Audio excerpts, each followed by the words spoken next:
On behalf of the Nazarian Center for Israel Studies at UCLA, I'm pleased to welcome you to this presentation by Rabbi Chaim Seidler-Feller on the religious significance of the State of Israel.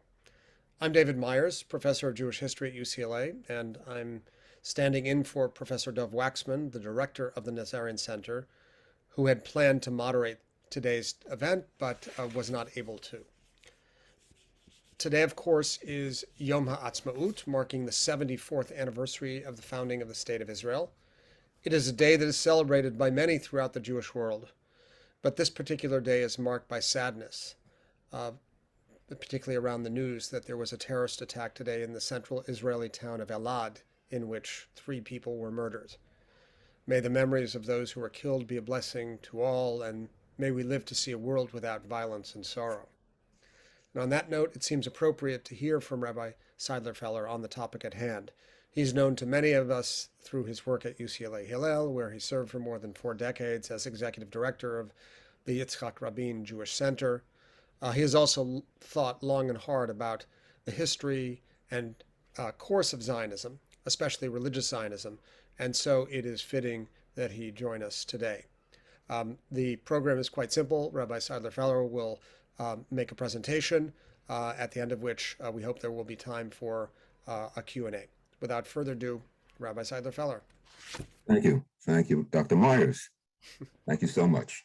I also would like to take a moment to remember those who were murdered, and just say that, like so much of Jewish history, there is this mingling of the bitter and the sweet. And we live with that legacy, and David's wish. I mean, the wish is that we can overcome that, and somehow, not only our people, but that the world can head in that direction. So there's a lot of work. There's a lot of work that's left to be done, I must say. And some of that, by the way, will emerge in this discussion today because the Zionist vision was an aspiration, and so there are dreams involved and there's a vision involved, and the vision has not yet been realized. So we're still working towards the fulfillment of that vision. We'll get to that as we speak. So the topic really is on religious Zionism, and I want to give a little bit of background, a couple of minutes of background. There is a natural tension between religion and Zionism, between religion and nationalism, of which Zionism is a particular variety. And from a certain perspective, from the perspective of the Zionists themselves, the founding Zionists, they were involved in a rebellion against religion, rejecting the Torah as the basis of Jewish life, God as the main actor in Jewish history, and trying to overcome what they consider to be the historical rabbinic passivity, an attitude towards being activists in the world.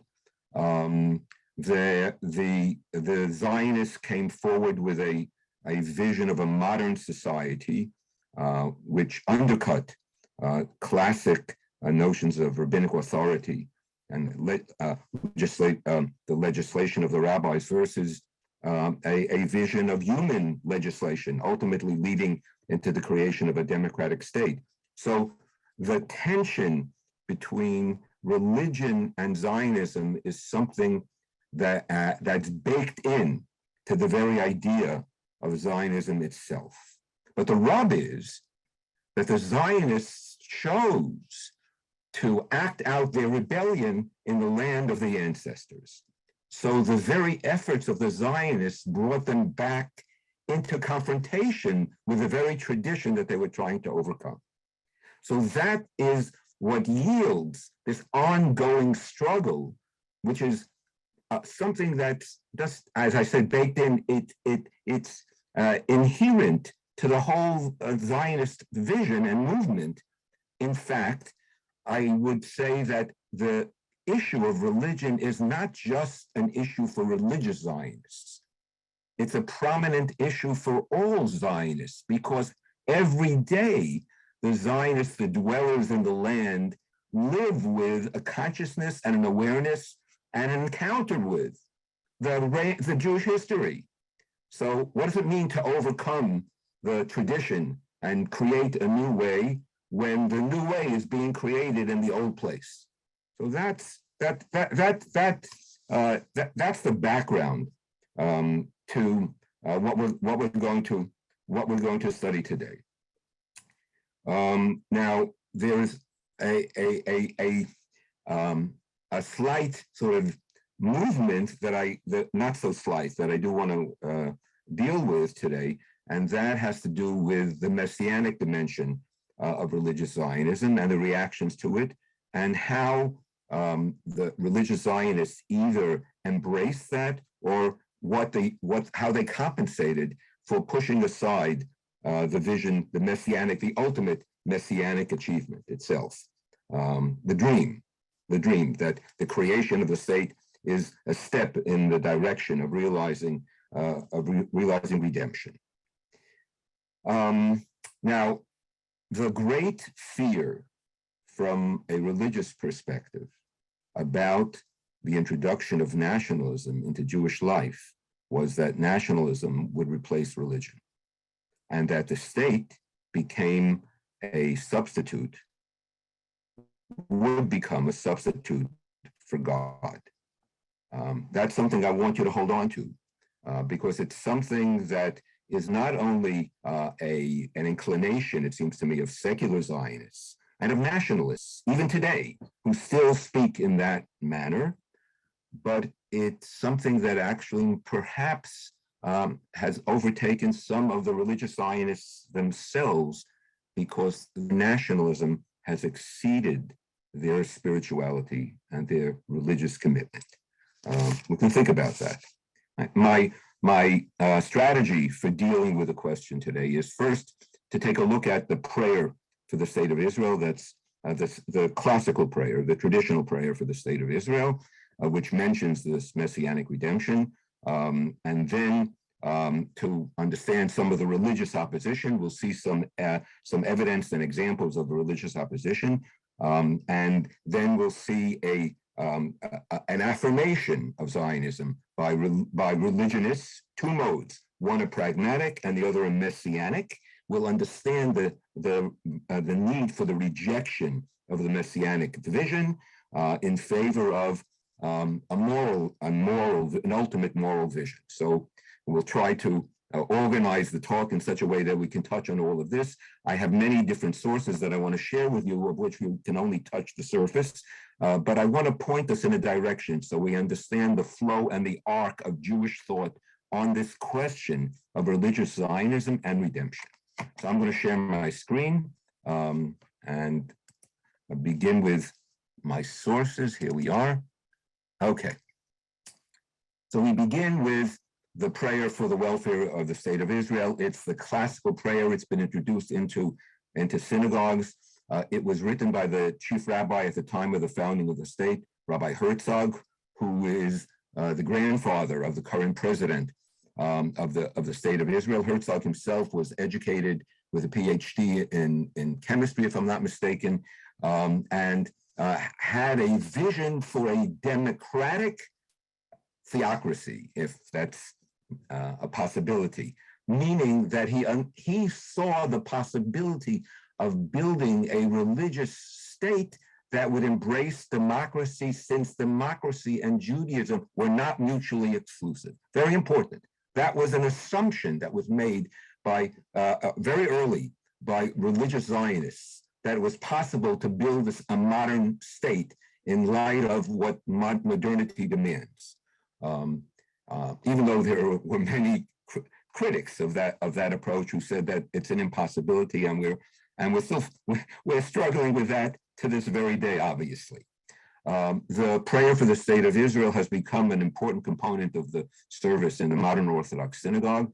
Sometimes I feel that maybe it's become the most important component, because in some modern Orthodox synagogues, actually, it's the only time that everybody is quiet and everybody stands, as if this was the most sacred moment that people anticipate. So it tells you something about the centrality of the state of Israel to the whole modern Orthodox religious project. So the prayer begins, as you see, as follows very explicitly: our Avinu Shebashamayim, I'm going to translate literally, our Father in heaven, protector and redeemer of Israel, bless the state of Israel, the first flowering of our redemption. There it is. In Hebrew, Reshit Smichatu Elatenu. Shield her beneath the wings of your kingdom and spread over, etc., etc. Everlasting joy for its inhabitants. Remember our brothers, the whole house of Israel, in all their lands. So the fact is that there's an awareness that Zionism is not just a matter of creating a state, that the state of Israel somehow has some responsibility and connection to the whole house of Israel, wherever a Jew dwells. Indeed, that's part of the structure, the inner structure of what Zionism was about. We'll see. We'll mention that. Then we have unite our hearts to love and revere your name and to observe all the precepts of your Torah. Speedily send us your righteous Messiah of the house of David to redeem those who long for your salvation. So there are two mentions of messianic redemption: the first flowering and then the prayer to speedily send us. The fact is that the original prayer for the state of Israel, composed by Chief Rabbi Herzog and actually corrected or amended by the Nobel laureate Shai Agnon, it did not contain this second reference to the coming of the Messiah. Rabbi Herzog introduced it because he wanted to make clear that the first flowering of our redemption didn't mean that the state was itself the instantation of the Messiah or of the redemption, but that it was a process. So speedily bring us, meaning it's something that we are looking forward to, something that we hope for. And that it's not something that's immediately at hand. We have to build towards it. But I have an early version in the prayer book with which I was raised in my synagogue. This second mention of the messianic coming did not appear. When I am in a position to recite the prayer for the state of Israel, I generally omit the reference to the beginning of the flowering of redemption, and there are now some alternative prayers that I think are more to the point and appropriate. Now, at the beginning of my presentation, I just want to show you, and I want to share with you, that religious Zionism was not altogether pleased with this idea of attributing to the state some sort of religious value. One of the most important, from my perspective, Jewish thinkers of our time, and an important voice, if I should say, if no less than as a critic of Zionism and of the way in which religion was manifest in the state of Israel, was the great thinker Isaiah Leibovitz. Now, I'm not going to read this whole passage. Others of you can do so. I'll read the first line and tell you what he says. The state as such has no religious value. I want you to hear that. The state is a mechanism. It's a vehicle. It's something that we Jews established in Israel, and it's similar to other states in terms of how its structure. Not in terms of its meaning, but in terms of its structure. And the state is only a means. It can never be an end. And it doesn't have any ultimate religious significance qua state. The religious significance is what we do there, how we behave there, how we realize the vision of Judaism in that state, if we can. Now, Leibovitz was very clear, and he turns to the Bible and he says, the king of Israel who conquered the most territory is considered a rasha, an evil king, and there's no celebration of his conquest. Not only is there no celebration of his conquest, but he says there's no celebration for the conquest of Jerusalem by King David. We have no holiday marking the sort of the conquest of the land of Israel from the book of Joshua. We do have Hanukkah, he says, in memory of a civil war between the Jews who observe the Torah and the Hellenized Jews. All right, so keep that in your minds, that Leibovitz rejects the possibility of the attribution of religious value to a mechanism, to a physical mechanism, a modern structure called the state. It cannot have religious value. It cannot be infused with any sense of divinity. Right? Now, in order to understand what messianism required, I just want to share with you one of the visions. Micah, who is actually here echoing the words of Isaiah. They lived in the 8th century before the Common Era. That in and of itself is something worth contemplating. How is it that in the 8th century, in the Assyrian century of dominance, where the theory of warfare was divide and conquer and obliteration, brutal obliteration of the enemy and its sacred sites, a vision emerged from a small people called Israel, a universal vision of ultimate peace, where Isaiah says famously, they shall beat their swords, and Micah echoes, beat their swords into plowshares and their spears into pruning hooks. But every person shall sit under one's grapevine or fig tree with no one to disturb him or her, for it was the Lord of hosts who spoke. And then the great ending, which it doesn't appear in Isaiah's prophecy. Though all the peoples walk each in the name of its gods, we will walk in the name of the Lord our God forever and ever. In other words, an ultimate notion of religious coexistence and the fact that all peoples will somehow have a relationship with the oneness of God in their own ways. Right? So that is how the messianic, prophetic messianic dream is articulated in our sources.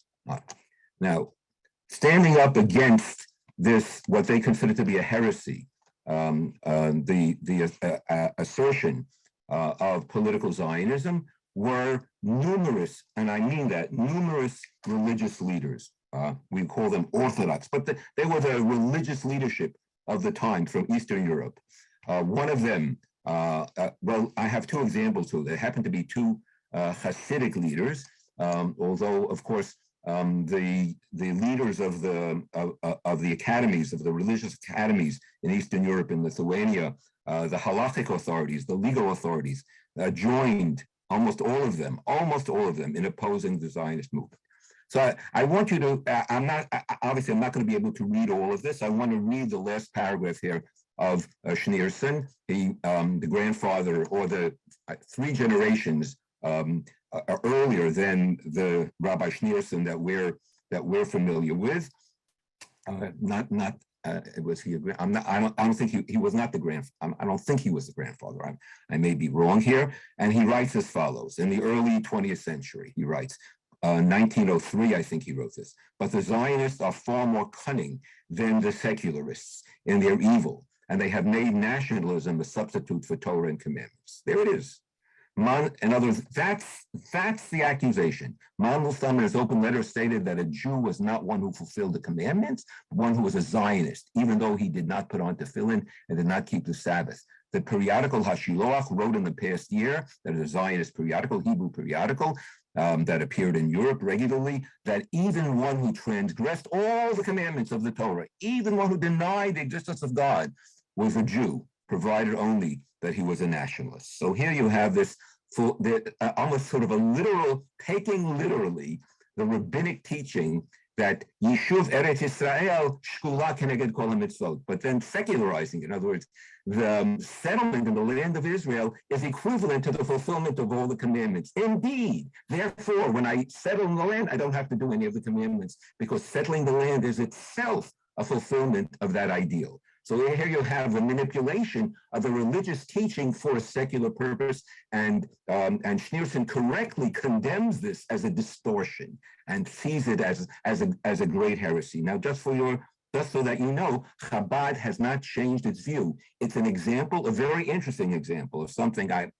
we don't have time today to discuss this, of a group that's extremely pro-Israel and ideologically anti-Zionist. Whether that makes a difference, that's something that we could talk about, but it yields a very, very sort of awkward embrace and political ideology, I must say, political/religious ideology, which is largely messianic, I must say. Now, completely, the most extreme rejection was offered by Rabbi Yoel Teitelbaum, someone that Dr. Myers knows much more about than I do, since he and his wife just completed a volume on the Satmar settlement called Kiryas Yoel in New York State.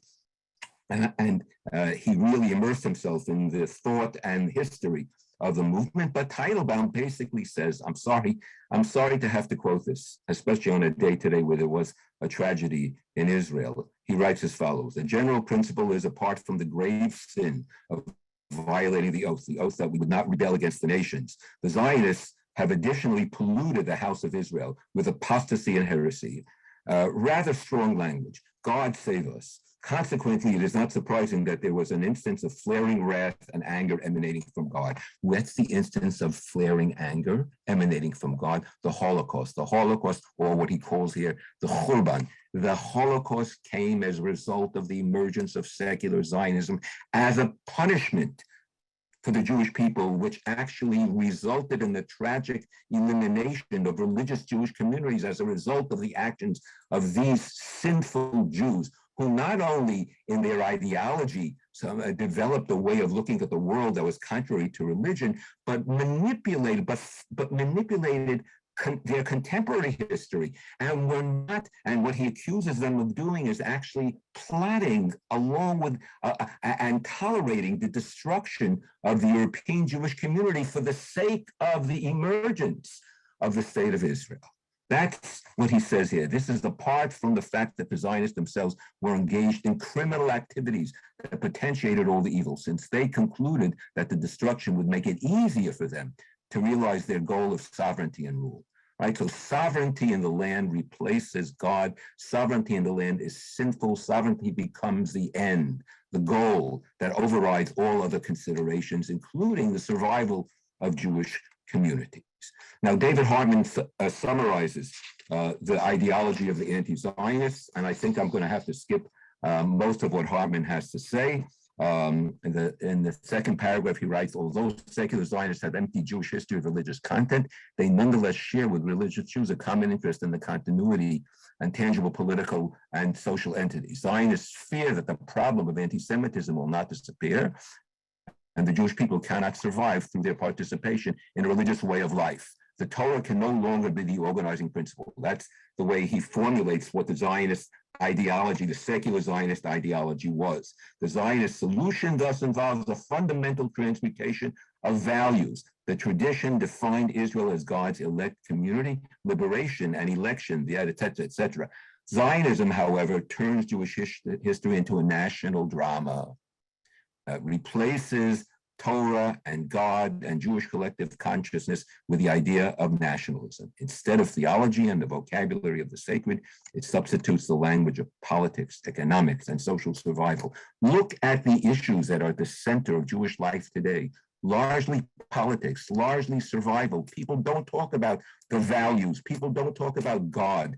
That's the most difficult subject for a rabbi to discuss. What the Jewish community is largely organized around is around the question of how to fight anti-Semitism and combat anti-Israel. That's how Hartman sees the outcome of making politics the central issue around which Jewish life revolves, because nationalism is cast as the fulfillment of Judaism, and therefore political concerns become ultimate concerns in terms of the survival of the nationalist entity and the nationalist enterprise. All right, so that's the rejectionists, Hartman's description of these rejectionists. What were the varieties of positive religious Zionism that emerged against the background of the critique of these Hasidic rabbis that I quoted, and of the Lithuanian, and by the way, of the Yishuv, of the old rabbinic settlement that was in Palestine, that also rejected Zionism as a departure from Judaism?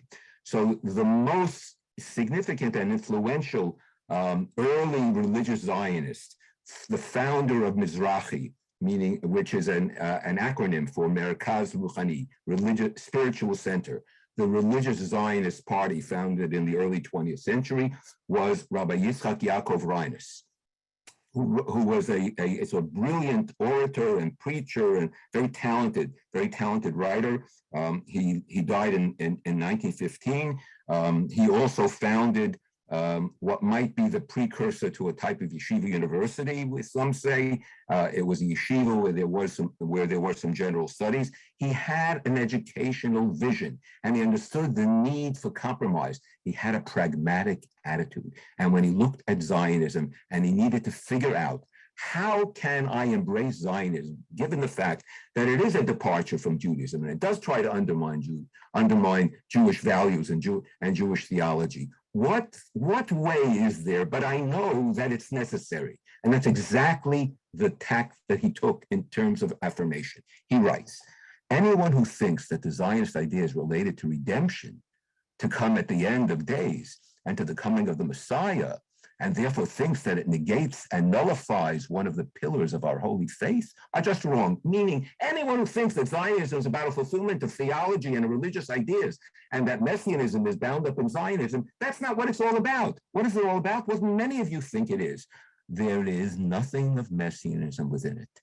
The whole idea of Zionism and its establishment is just about the improvement of the situation of our suffering brothers and sisters, meaning the Zionist enterprise is an attempt to create a haven to save the Jews. It's about Jewish survival. We can join with other Jews to fight for Jewish survival. In fact, you criticize me because I've joined together with secular Jews in the affirmation of the Zionist project, and you accuse me of having departed. But wait a second, he says, look at these secular Jews. What are they doing? They're returning to the land.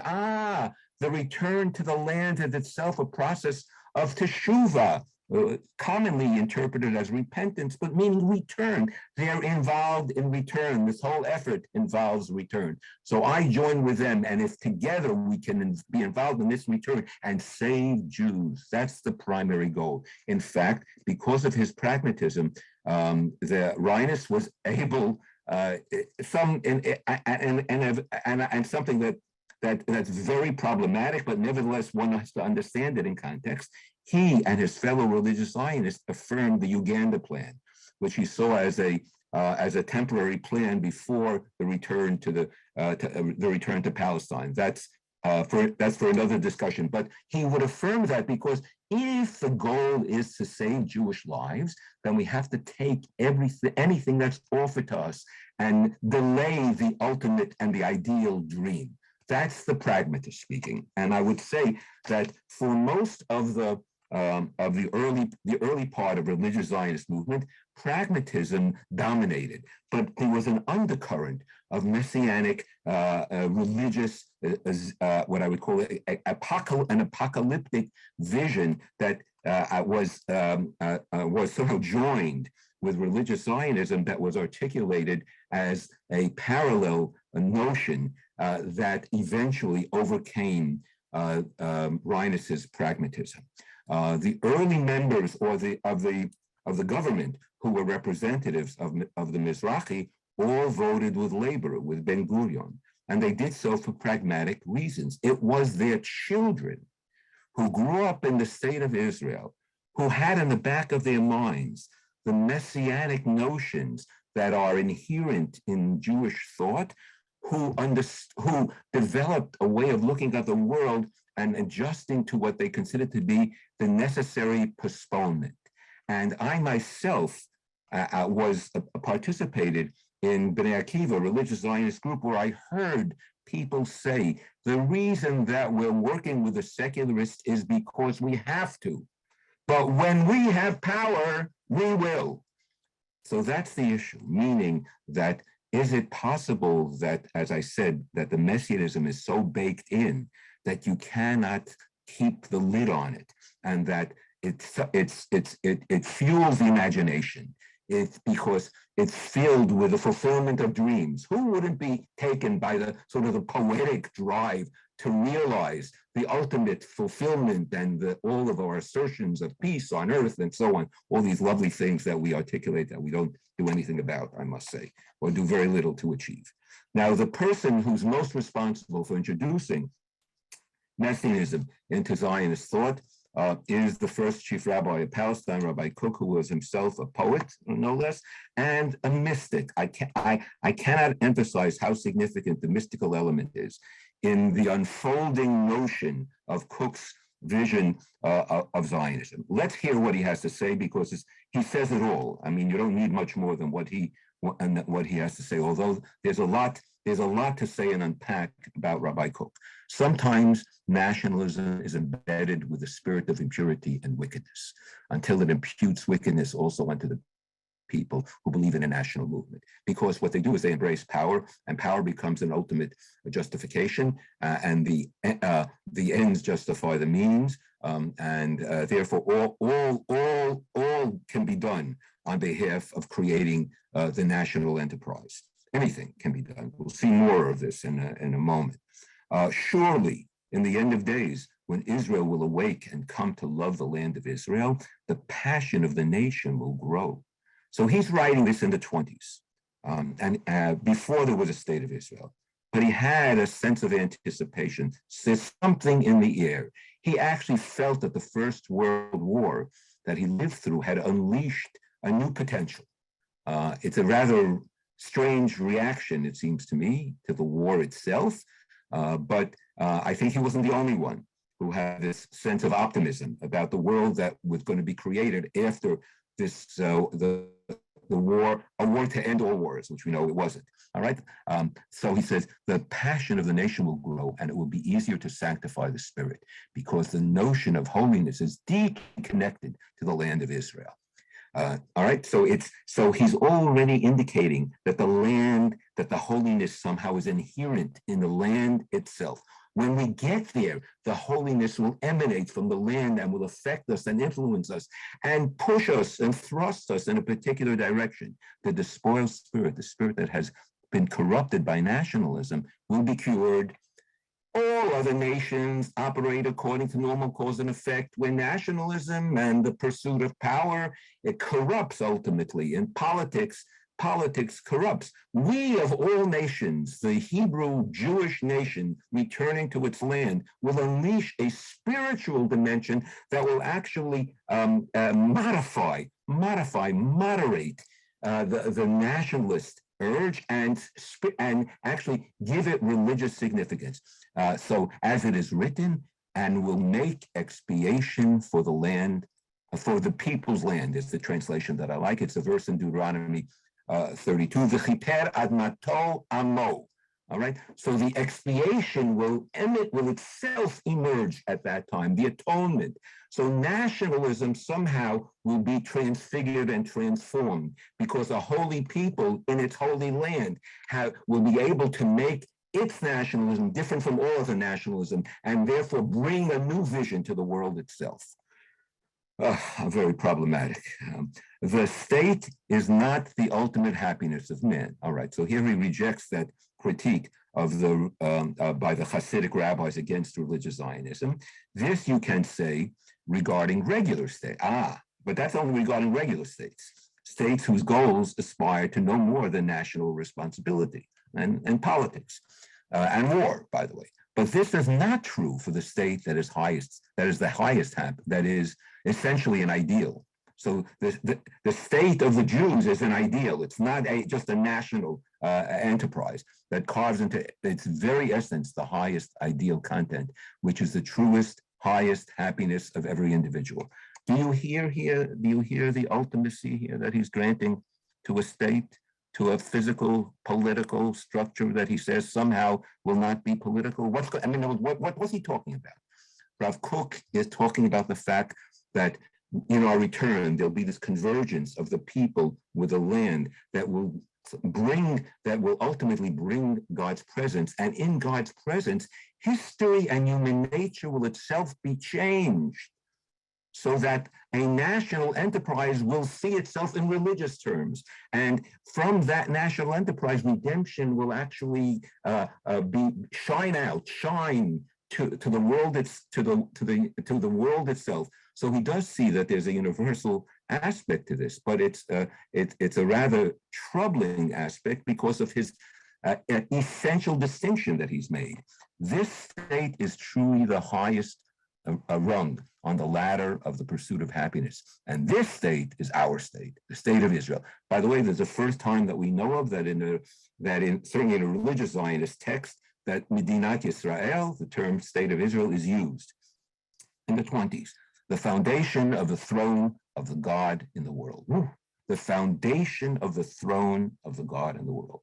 That all her desire is that God will be one and God's name one, which is truly the utmost level of happiness. So there's a paradox here in Rav Kook, because he speaks in religious and spiritual terms, but he attributes spirituality and religious meaning to a nation state. The way he tries to get out of this is by claiming that this is not a normal nation state. This nation state is a godly state.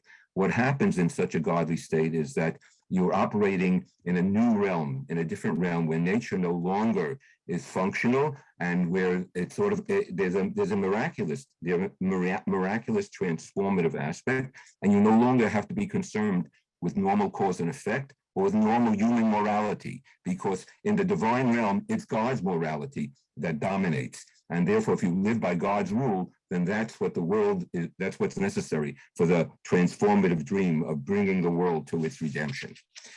You can only imagine how troubling that is.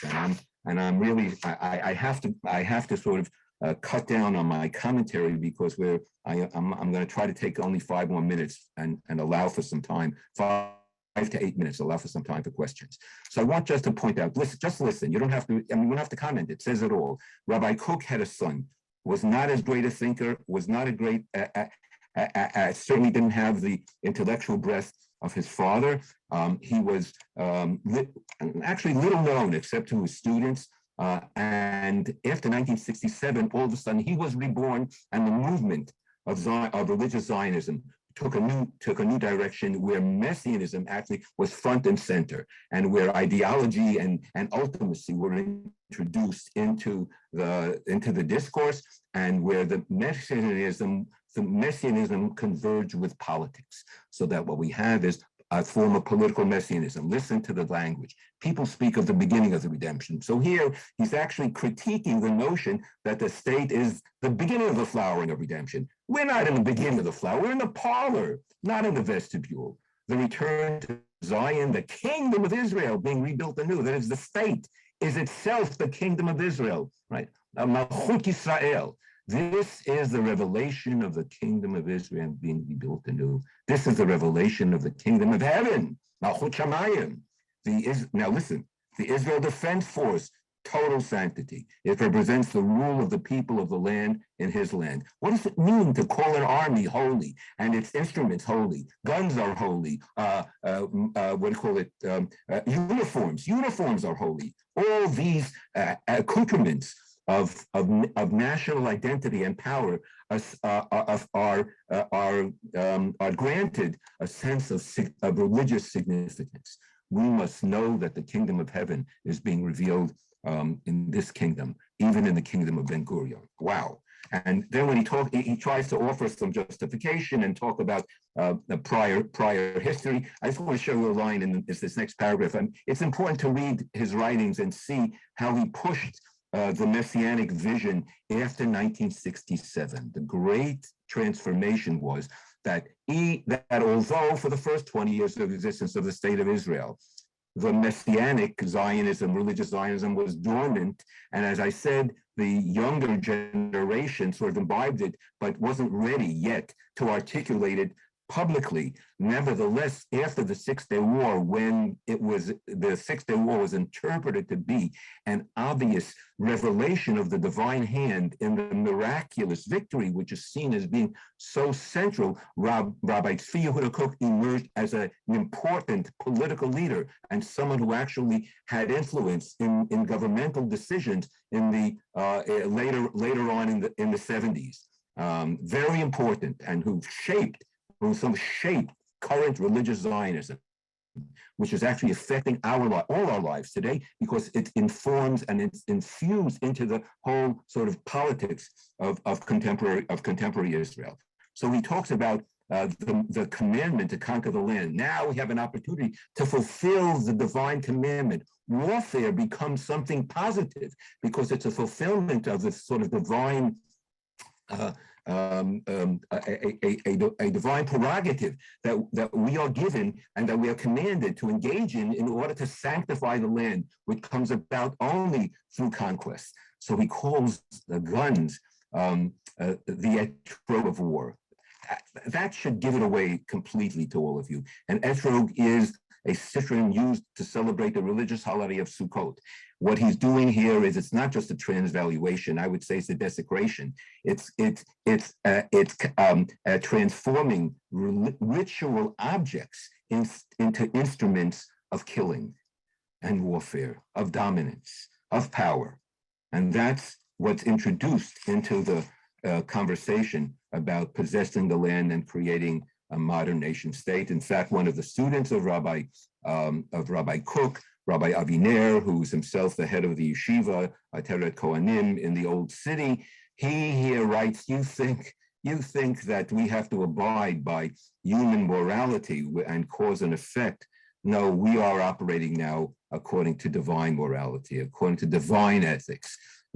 This follows from the fundamental Jewish idea that human ethics and the universal sense of justice found in man derive their reality solely from the word of God, such as a message transmitted to the world in the account of the binding of Isaac, wherein the categorical superiority of the divine over human morality is dramatically exposed. This is what's called divine command morality, and that is seen as superior, as the mode of a messianic era that we have entered into, and therefore we no longer have to operate according to the normal principles of ethics that all people are governed by, because we're in the divine realm and we can operate according to what God says we must do without concern for the impact it has on others.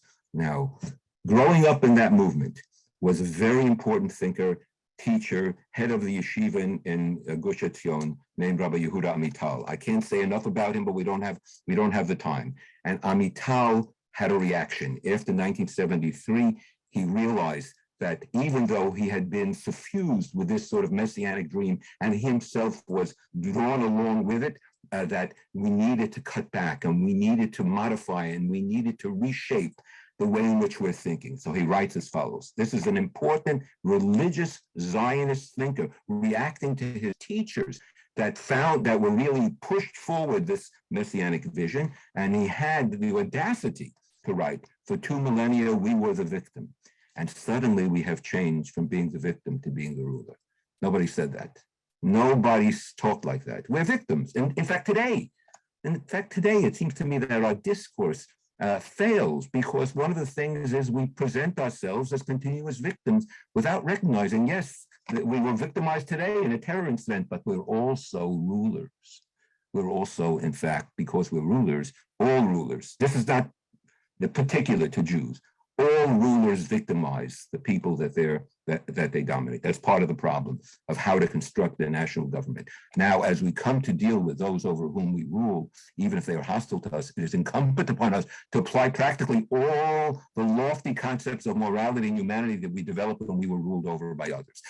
Wow. So what he's saying is, look, is it true what they say about us, that we were only moral in the diaspora when we were a minority, and once we become a majority, we're going to behave like everybody else? It cannot be true. Buber, by the way, Buber said the same thing. It cannot be true that we allow our morality to be suspended because now we are rulers and we are in charge. The people began to speak about a vision of the complete Eretz Yisrael, he says. That's, I mean, his teachers, but they didn't notice the Arabs living within the borders of the whole land of Israel. How many religious thinkers write like that? Well, David Hartman, my teacher, believed and wrote like that. And David Hartman tried to understand what could be the religious significance of the state of Israel. And basically what he says is, what the establishment of the state of Israel gave an opportunity for the expansion of Judaism into realms from which it had been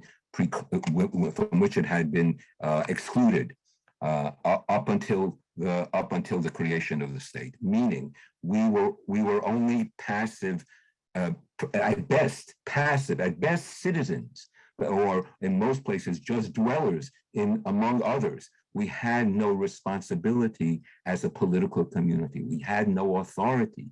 What the state of Israel does. I'm sorry if I'm not. Is my video back? Yeah, I'm sorry. Yeah. Can you hear me? Can everybody hear me?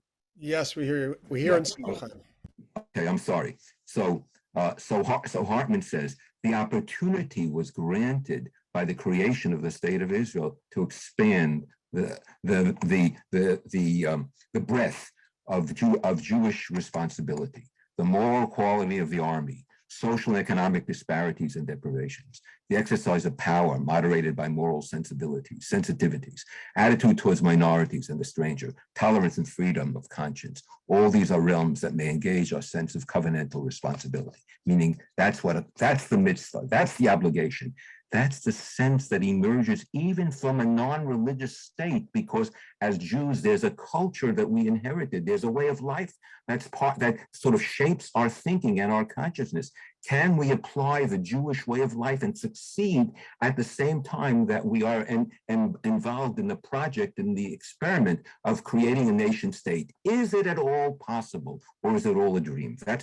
I would put it this way: does the Torah work, right, when we have power or not? Now, Hartman, the first time that I met him, this is what he said to me, and I had never heard this. This was in 1979. He said, Chaim, the central religious question that Jews have to confront today, and he used this language, is how to rule over others.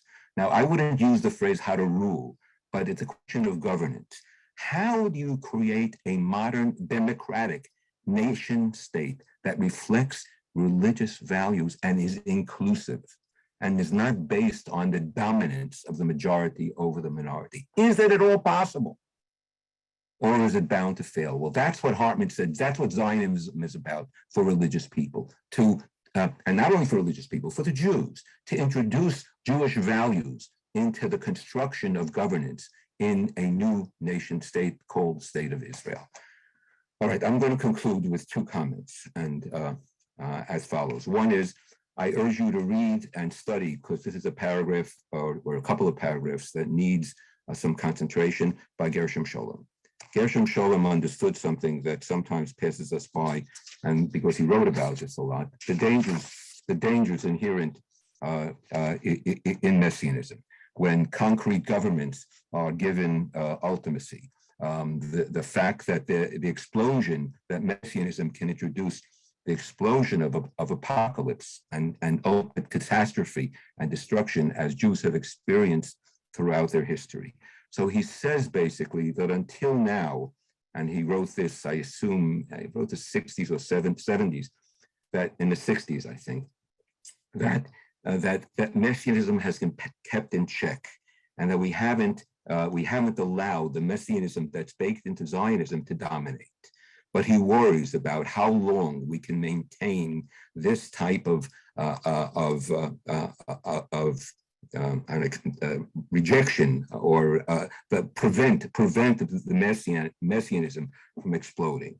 And I just want to remind you that the political murders that took place in Israel since 1967 have all been committed by religious messianists. Whether Baruch Goldstein in 94 in the cave in Hebron, whether Yigal Amir killing Rabin, or by the underground that wanted to blow up the Temple Mount, and that actually blew up the cars and so on, and injured the West Bank mayors, something that we tend to forget. So the dangers of messianism, we actually have experienced it already. We know exactly how messianists justify their behavior on the grounds that they're acting in God's world and they're acting to fulfill God's will. So that allows them to do and commit these violent acts. Last point I want to make, and it's not translated, I apologize. and it's also not attributed. It's a comment written by Naftali Hertz Wesley. Wesley was in Mendelssohn's circle. He lived in the 18th century, and he was an Enlightenment figure, very important Enlightenment figure, very important figure in the revival of Hebrew language and Hebrew style. He was a poet. He also wrote a commentary on the ethics of the sages. He learned from Jonathan Eibeshitz, meaning he had a classical education in Copenhagen before moving to Amsterdam. So he came from a wealthy family, so he was educated, knew many languages. And Wesley wrote a commentary on the book of Leviticus for Mendelssohn's project. And in that book, he comments here on the verse, Ki gerim v'toshavim atem imadi. You are strangers and residents together with me, where he puts in God's mouth the following words. He says, you might say that you gave us the land for an eternal heritage. Our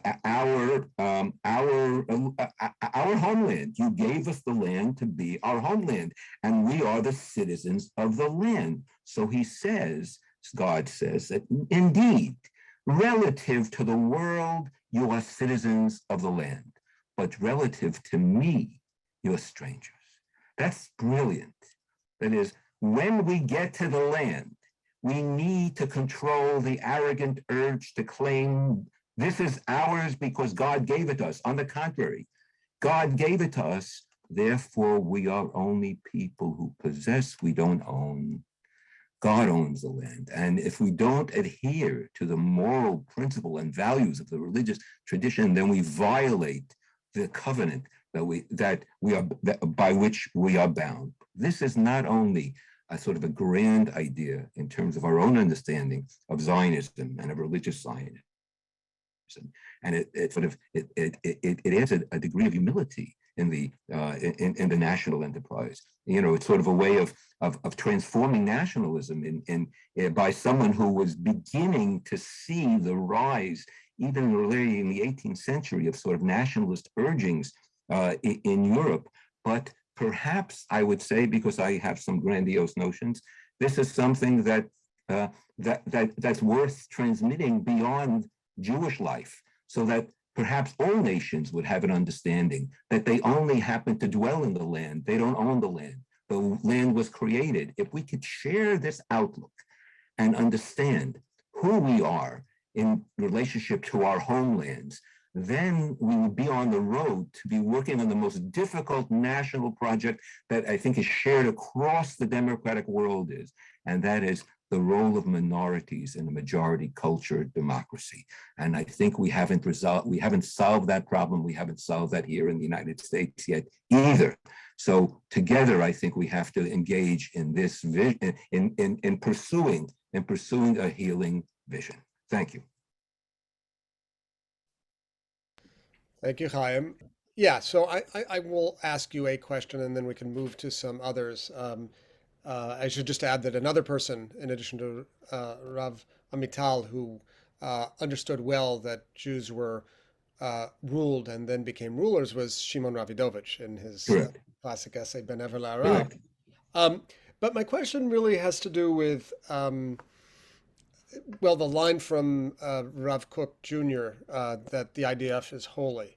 And I want to juxtapose that to your teacher's view, David Hartman's view, that rather than a kind of top-down approach to sacrality, to sacredness, right?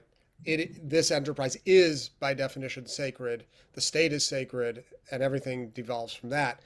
This more bottom-up approach, right? We need to bring Jewish values into the quotidian, into our daily lives, and infuse our daily activities with Jewish meaning. But doesn't that also risk sacralizing in ways that can become very dangerous? In other words, how do you achieve that bottom-up work of bringing Jewish significance into the life of the state, as it were, without it succumbing to that very kind of sacralization that you called out in Rav Kook Jr. And let's just distinguish that, as one of our questioners does, from Leibovich, who is extremely wary of any kind of sacralizing of Correct. any kind of Correct. activity related to the state. So you have Tzvi Yehuda Kook, David Hartman, and Yeshayahu Leibovich All right. on the So, question of sacralization. right. So this is part of a long conversation that we've been having over the years, and I think you're right. In other words, once you introduce religious value into a discussion of a political entity, you're at the brink. You're ready to cross over, and it's so hard to maintain. I mean, it requires such careful navigation and a dance that doesn't push towards the notion of ultimacy. So one of the things, I want to read something by Leibovich, which I think can factor in. I want to call Leibovich in defense of Hartman. He writes, "It is very important that in the framework of a well-ordered state, there is an opposition within it, a power that acts as a brake against the government. And I think that if religion has any political function, then perhaps that's its function."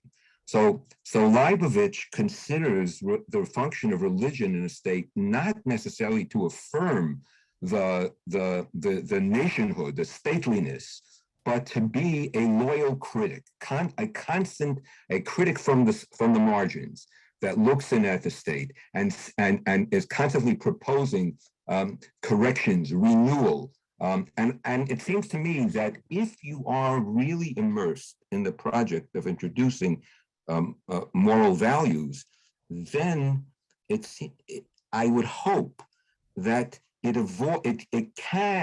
can avoid complacency. That's the problem. Because if you can avoid the complacency, you recognize that you always have to be on guard because the values need to be realized. And once you sort of let your guard down and you allow the apparatus to be the central thing, and you forget that the apparatus is only a means, then you fall into the trap. But if you can keep the idea of the ideal and you see yourself as an opposition, that's I think really important. The Leibovichian notion that religion is important as an opposition. Now we all know that it's contrary to to most of human experience, where religion basically falls in line and becomes a handmaiden of the political enterprise and actually yields to the seductions of power itself. So that's where I think the rub is to avoid that trap. Is it? I don't know. I don't know that it's possible. I sort of agree that It seems to me, it failed. It seemed to me failing. I mean, it's failing. I'm sorry. You're attuned to the possibilities inherent in David Hartman's approach, but also attuned to the limits that Leibovich points out. Right. Navigating between those two. Okay. Right. So if I can say something to you, I know we can take an extra few minutes. I hope it's important that I was introduced to Leibovich by Hartman. In other words, so Hartman was in constant conversation and considering Leibovich's critique as he was articulating his own way of thinking. So in other words, that sort of meshing of Hartman's thought with the Leibovichian sort of what I call it the stop, holding back. That's part of how I was educated in terms of a vision of Zionism. Okay.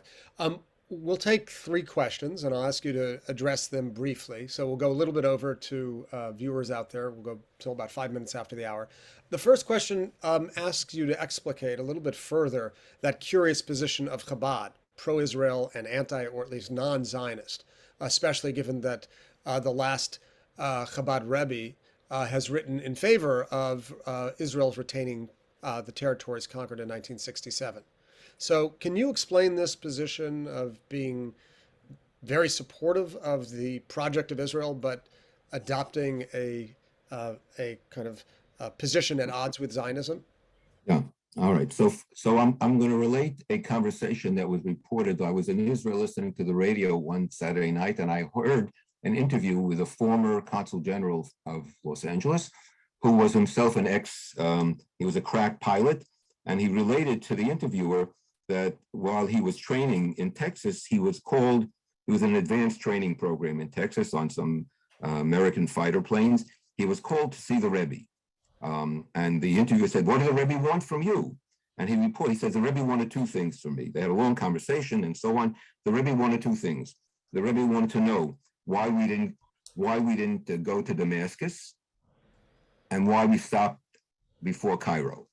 So that to me is the key. The key is, of course, the Rebbe affirms religious Zionism. Affirms is the state of Israel. However, the Rebbe's notion of a state of Israel is because it's a fulfillment of a messianic vision, and that all this effort to promote what I call pro-Israel is not a political pro-Israel. It does get reduced to politics because that's how you can achieve this vision. It's actually it's a messianic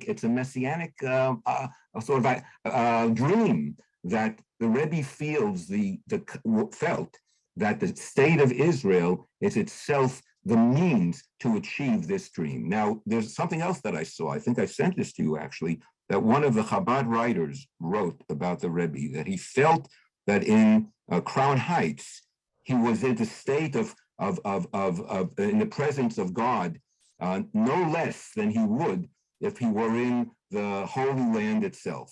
So his whole notion was not a Zionist, political Zionist notion. It's all derived from a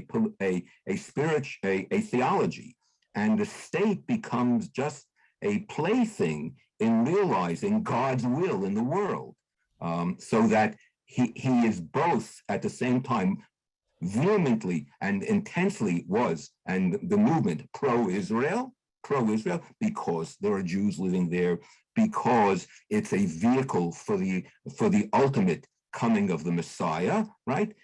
But he was a non-Zionist because he rejected the political means and the embrace of the political means as it's practiced by secular anti-religious Jews or non-religious Jews. Is that possible? I mean, it's a very interesting position, it seems to me. Some of you might notice that on most campuses, maybe true on all campuses, if the Chabad rabbi is attending a Yom HaAtzmaut celebration, the Chabad rabbi will not sing the Hatikva because it's a Zionist song, and they will not allow themselves to sort of enter into this promotion of Zionism. Now, what the difference is it seems to me that there's a very important difference, and that is for Chabad, that the most extreme political position, meaning the most extreme messianic position, is the one that they affirm. That's not what I would call in the interest of the state of Israel. That's in the interest of the Mashiach. It's not and God, not in the interest of the survival of a state as we know a state and what the state needs. There are other values that compete with the needs of the nation, and those are God's values. And history is interpreted in a very, very sort of narrow way. The Rebbe said that when Saddam Hussein, that the Iraq war was all about one thing, to show God's hand in history, because no Jews died. And even though Scuds were launched towards Israel and landed in Israel, no Jews died. That's a miracle. And so this whole war was fought. 100,000 people died, but that was for the sake of showing that God's hand is in history and God's hand is present in God's land. I think that's a very problematic way of thinking. Okay. I must say. All right. Our friend Josh Shanes is taking issue with some of your reading of Chabad, and I'm going to leave that to you offline because I want to just put on the table two final questions, and then we can wrap up. One questioner asks about the position of the chief rabbis, and you've sort of traced the arc of religious Zionism from 1902, from the founding of the Mizrahi movement and Rav Reines, up until the present. We haven't talked about the actual formal institution, the formal embodiment of religious power in the state of Israel, which is in the rabbinate. So how do you understand the rabbinate and the current position of the chief rabbis? And then to conclude, I'm just going to put this on the table, Chaim. What should we do with the phrase Reshit Smichat Gulatenu, the beginning of the flowering of redemption? Okay. I'll let you take us out on that. All right. All right. So regarding the rabbinate, so let me just say today that the chief rabbinate has been overtaken by the ultra-Orthodox. I mean, so there's been a complete sort of manipulation here. And what's interesting, and we haven't touched on this at all, the changes in the Haredi ultra-Orthodox community relative to the state of Israel and relative to Zionism. And that's something that I think needs to be, we need to think about it, because the nationalism has its way of triumphing and of sort of subsuming all under its wings, including the Haredim. Just one small thing I should tell you, that I often visit a Hasidic court on Shabbat afternoon, and what I noticed over the years, from about, I don't know, goes back 20 years or more, that in Jerusalem, that the Hasidim, the young Hasidim, no longer speak Yiddish to one another. They're all speaking street Hebrew to one another. And so in other words, they're becoming Israelis. There are units of Haredim in the army. So that's a whole question. Now, the problem with the rabbinate. Here again, I think Leibovich is my guide. Leibovich challenged Ben Gurion, and he said, tell me, Ben Gurion, you are someone who rejects religion as the organizational principle of this new state. Why do you have a chief rabbinate? It contradicts your very goals. And Ben Gurion answered, frankly, he said, I would rather that religion serve me than be an independent force. Meaning, he understood what Leibovich articulated, that religion can be an opposition, a very powerful opposition to the political leadership. And in order to control religion, then Ben Gurion created the rabbinate. What he did in the process was not only handicap the rabbinate, but I think that he basically undercut the spiritual significance of rabbinic leadership by transforming rabbis into politicians.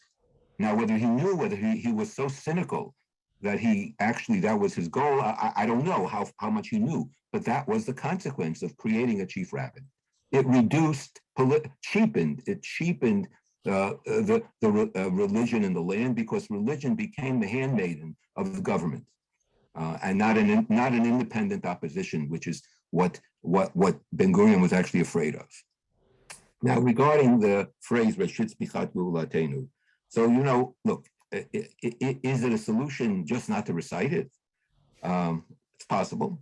One rabbi has tried to correct it by saying "Shetahei," that it should be the beginning, not that it is the beginning. I feel that the language itself needs to be eschewed completely. It's so dangerous, it's so loaded, and that the history of Jewish messianism is such that we need to take note of its destructive dimensions. And we see in our own experience how it affected Zion, how it affected the state of Israel and politics in Israel. The problem is not the recitation or Reshit Smichat Geulatenu, but the fact, which we didn't discuss at all, and that is that Ben Gurion himself, the secular so-called Ben Gurion, had some messianic vision. He understood the creation of the state of Israel as part of a process, a prophetic process. So it's when I say that that the sort of religious ideals and the interaction with the nation, so that the tension is baked in, it's not only baked in about nationalism, but about messianism as well. And so merely changing the prayer is insufficient. And we're at a point, like as we are in many discussions, it's about unlearning and relearning what values are, and that's a very difficult task that I'm afraid there are very few people who are willing to engage in that conversation. Well, I should just say that my teacher, Professor Yerushalmi, often spoke of the interim hope of Jews as an alternative to sort of the grand sweeping teleological nature of messianism. So we can hold on to an interim hope that some of the apocalyptic thorn of the Zionist project may be pulled out easily without incurring too much damage. I do understand that, and I think that the interim nature. Look, the problem is as follows: there's a positive dimension to messianism. It's responsible for providing Jewish history with a sense of hope, and that all hasn't been lost, and that we're actually moving historically to something better. I mean, that's something that in some ways we transmit it to the world. The problem is that when we try to identify what is better, as if we know what better is, and the state of Israel is the fulfillment of that better in its in Jewish in the Jews finally having their own state and their own power. That's a real problem as a definition of what the messianic dream was about. That's what, by the way, one of the things that I would ask people: what do they think the coming of the Messiah is really about? Do they think it's about rebuilding the temple? Do they think it's about the renewal of sacrifices? Is that really what it's about? What about its universal dimensions? How is it going to somehow transform the way or the process of moving towards the Messiah, transform our character and our nature in terms not by any miracle, that somehow we'll realize some things about humanity? That's what we need to be teaching. And I think we teach magic. We don't teach the essence, because the essence is ethics. It's difficult. It's not the way in which we're educating the public, unfortunately. Not here and not in Israel. No, I mean, nowhere, as far as I can tell, unfortunately. Okay. On that note, we're going to have to come to a close. Thank you, Rabbi Chaim Seidler-Fowler, my dear friend Chaim, for a very illuminating discussion of the religious significance of the State of Israel. Thank you all for viewing, and may it be a day of peace, and may we look forward to days without sorrow. Be well all. Thank you.